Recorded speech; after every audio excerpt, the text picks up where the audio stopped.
Para naman kay Cancer, ano ang ganap kay Cancer sa January 1 to January 15, year 2025? Ano ang ganap kay Cancer? Ano ang ganap kay Cancer sa January 1 to January 15, year 2025? Ano ang ganap kay Cancer sa January 1 to January 15? Ano ang ganap kay Cancer sa January 1 to January 15?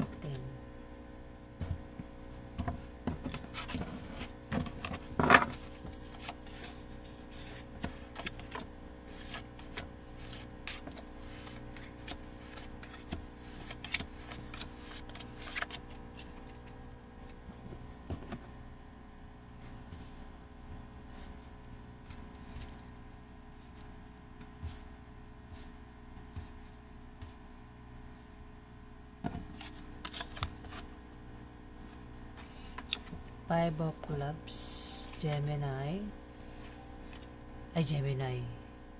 Cancer. May Cancer to, tapos na yung Gemini. Cancer,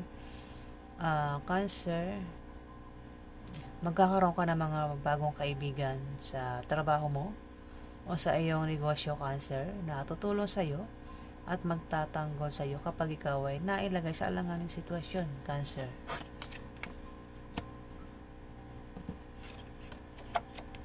Two of Spades. Cancer, kung ikaw ay may karelasyon, mag-ingat ka dahil itong karelasyon mo ay maaaring pagtaksilan ka at lokohin ka. Ayan. Dahil sa kanya panlilinlang at pagsisinungaling sa iyo, Cancer, ay maaari kayong magkahiwalay, Cancer. Ayan sa January 1 to January 15, Cancer.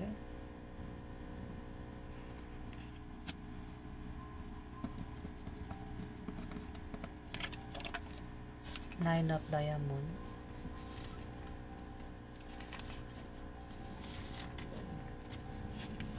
Cancer, ikaw ay magta-travel sa January 1 to January 15 at ang dahilan ng pag-travel mo ay maaaring nakabili ka ng bagong bahay.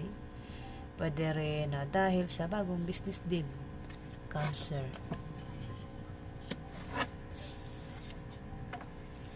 Nine of Hearts. Cancer, kung ikaw ay may kahilingan at pangarap sa buhay, yan ay magkakatotoo at matutupad sa January 1 to January 15, Cancer.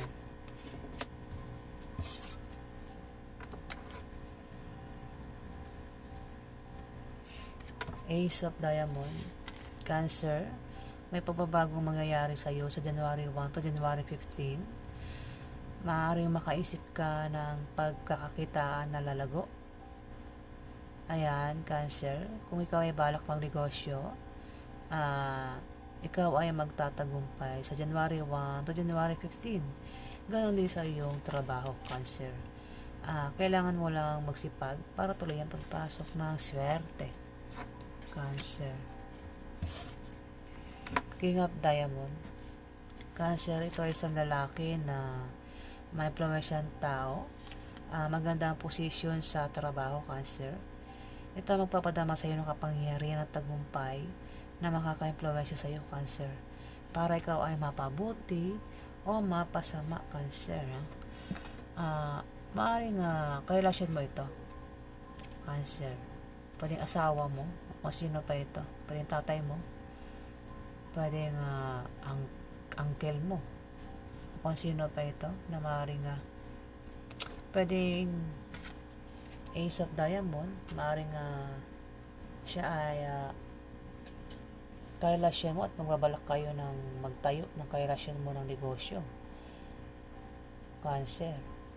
Kasi dito, Ace of Diamond, makaisip ka ng pagkakakitaan na lalago, Cancer. Maaaring siya rin na magbigay sa inyo ng tip o idea na magtayo ng negosyo. Ayan, Cancer, si King of Diamond. Pwede rin naman na siya ay kasosyo mo sa negosyo. Basta patungkol sa pagkakakitaan. Maaaring siya ang O baka siya, Cancer, ang magbabalak magtayo ng negosyo. O makakaisip ng pagkakakitaan si King of Diamond, Cancer. Nine of Clubs. Cancer, kung ikaw ay may asawa, Cancer,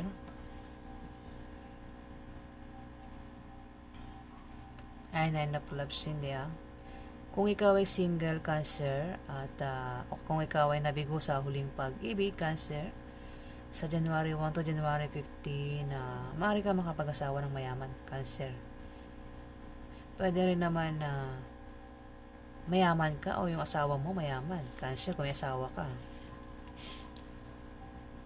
Pwede rin ang meaning nito ay meron kang kamag-anak na bibigyan ka ng pamana, Cancer, sa January 1 to January 15. Ayan, pwede rin na may magbibigay sa iyo ng malaking pera. O kung hindi naman ay pwede kang manalo sa loto kung tataya ka sa loto, Cancer, sa January 1 to January 15. O anumang games ang sasalihan mo ay maaari kang manalo.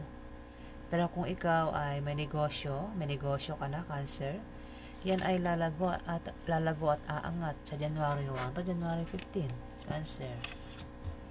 O kung nagbabalak ka nga magtayo ng negosyo, yan ay lalago at aangat sa January 1 to January 15, Cancer. Two of Hearts. Cancer, may mabulaklak na partnership o engagement na mangyayari sa January 1 to January 15. Pwede rin ang meaning niyan ay kung magka-problema ka sa January 1 to January 15, nandiyan lang ang iyong kapartner o ang iyong karelasyon na palagi nakasuporta sa iyo at nagbibigay ng lakas loob mo, Cancer. Ayan. Eight of Hearts, Cancer. May regalo kang matatanggap, Cancer, sa January 1 to January 15. O may darating sa iyo na regalo. Pwede sa online yan, Cancer, kung may order ka sa online. Pwede rin na meron kang bibisitahin. O kung hindi ka ang bibisita sa kanila, may bumisita sa iyo na kaibigan mo o kamag-anak mo o kasama mo sa trabaho mo, Cancer. Pwede rin na maimbitahan ka sa party o birthday party na ikasasaya mo sa January 1 to January 15, Cancer. Six of Clubs, Cancer. Cancer, kung ikaw ay may negosyo o balak mo magtayo ng negosyo, Cancer, yan ay lalago at aangat sa January 1 to January 15. Ikaw ay magtatagumpay, Cancer, kung nagbabala ka magtayo ng negosyo. Kung ikaw naman ay may trabaho, Cancer, maaari kang ma-promote o dagdagan yung sahod mo sa January 1 to January 15, Cancer. O kung mangailangan ka ng pera, lalo na pang puhunan, may magbibigay sa iyo na galing sa kamag-anak mo o galing sa kaibigan mo, Cancer. Maaaring mabayaran mo na rin ang utang mo, Cancer, sa January 1 to January 15. Ayan. Yan po ang ganap kay Cancer sa January 1 to January 15, year 2025. Ano pa ang ganap kay Cancer?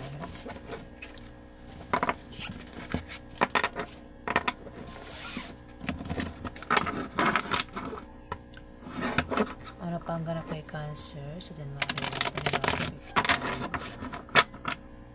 Ano pa ang ganap kay Cancer sa January 1 to January 15? Ano pa ang ganap kay Cancer sa January 1 to January 15?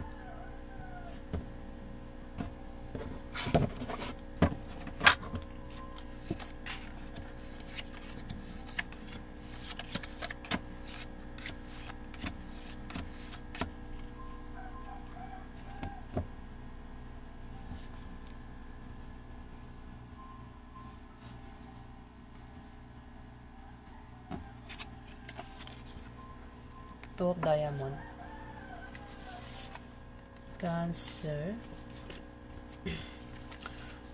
Kung ikaw ay naghahanap ng kapartner o maghahanap ka ng kapartner sa negosyo sa January 1 to January 15, kilalanin mo siya mabuti, Cancer, para magtulungan kayo at para maiwasan nyo ang chismis. Maaaring tumungo sa paganda o pagwasak ang inyong relasyon, depende kung paano mo yan nahawakan, Cancer. Huwag mong pansinin ang mga chismis sa January 1 to January 15. King of Hearts, Cancer. Ito ay isang lalaki na maaaring tumulong sa'yo. Maaaring siyang, kung naghanap ka ng ka-business deal, diba rito, Two of Diamond, maaaring si King of Hearts ang maaaring maging ka-business deal mo, Cancer. Itong si King of Hearts ang maaaring tumulong din sa'yo kung magka-problema ka, anumang aspeto, anumang klaseng problema. Maaaring siya, si King of Hearts ang maaaring tumulong sa'yo, Cancer, sa January 1 to January 15, Cancer. Ako nga pala, no, Cancer, si King of Hearts ay water sign. Pwede nga, ikaw din yan, Cancer, isang lalaking Cancer. Pwede ikaw yan, Cancer. Pero kung hindi naman ikaw yan, Cancer, pwede nga tatlong klase ang water sign. Pwede Cancer, Scorpio, at Pisces. Yan, Cancer. Pwede nga ikaw yan. Kung hindi ikaw yan, pwede nga ibang tao. Pwede, kung ibang tao yan, pwede siya ang maging ka-business deal mo, Cancer, sa January 1 to January 15. Five of Spades. Cancer, sa January 1 to January 15, may mga posisyon at obstacle na darating sa'yo, pero ito ay panandalian lang. Ito ay mga blessing in disguise o biyaya na akala mo ay mga hadlang sa iyong trabaho, negosyo, sa pakikipag-relasyon mo. Maging sensitive ka, Cancer, dahil ito ay mga biyaya at hindi tunay na mga hadlang. Pwede rin ang meaning nito ay maaaring maging negatibang pananaw mo sa buhay at maaaring ma-depress ka sa January 1 to January 15. Pero kung ikaw naman ay kung hindi mo maranasan yan, yung depress, maaaring may makilala kang tao o may kilala kang tao, maaaring ma-depress at maging negative pa pananaw sa buhay sa January 1 to January 15, Cancer.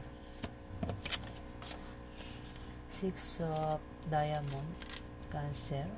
Magkakaroon ng away sa inyo ng karelasyon mo sa January 1 to January 15, Cancer. At posible kayong magkahiwalay. Ingatan mo ang paghawak ng relasyon mo, Cancer, para hindi kayo magkahiwalay. Three of Hearts.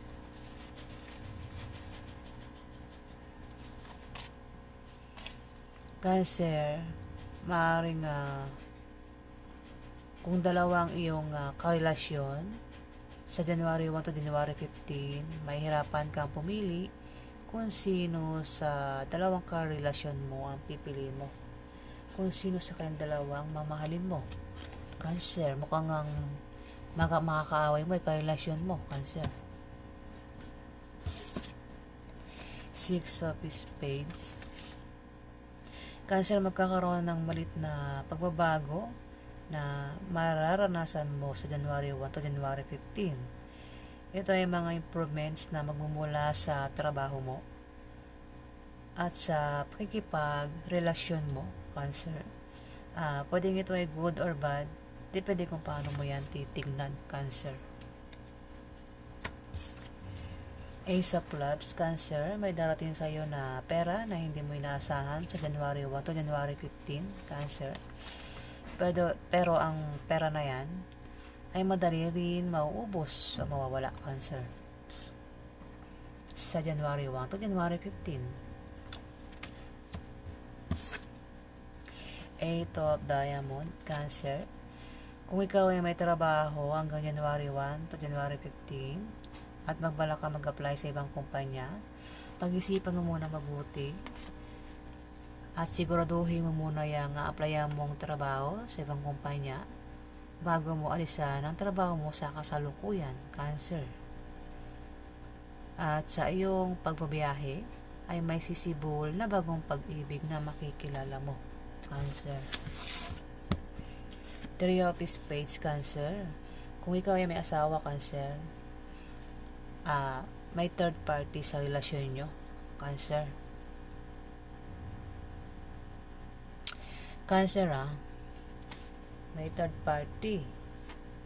Baka ikaw may third party. Kung hindi ikaw, pwedeng yung karelasyon mo may third party. Pero ito kasi ang meaning, Eight of Diamond. Ikaw ay may trabaho dito, Cancer, at may makikilala ka sa iyong pagbabiyahe. O kung may makilala ka sa iyong trabaho, sa iyong pagbabiyahe, baka maging third party yan, Cancer, sa January 1 to January 15 kung wala pang third party. Kung ikaw ang may third party. Kung ikaw ang magkaka-third party, Cancer. Pero kung pwede rin ang karelasyon mo, kung wala kang third party, maaaring karelasyon mo may third party. At kung karelasyon mo nga ang may third party, maaari kayo magkahiwalay. Ayan, Cancer, masasaktan ka na sobra. Kung malaman mo yan sa January 1 to January 15, kumilos ka ng tama at mag-react ka ng tama, Cancer, para hindi na lumaki at lumala. Pero maaaring ikaw ang may third party, Cancer, kasi sumunod dito kaya Eight of Diamond, maaaring ikaw ang may third party, Cancer. At baka malaman yan ang karelasyon mo sa January 1 to January 15 kung may karelasyon ka. Ayan po ang ganap kay Cancer sa January 1 to January 15. Year 2025. Ayan.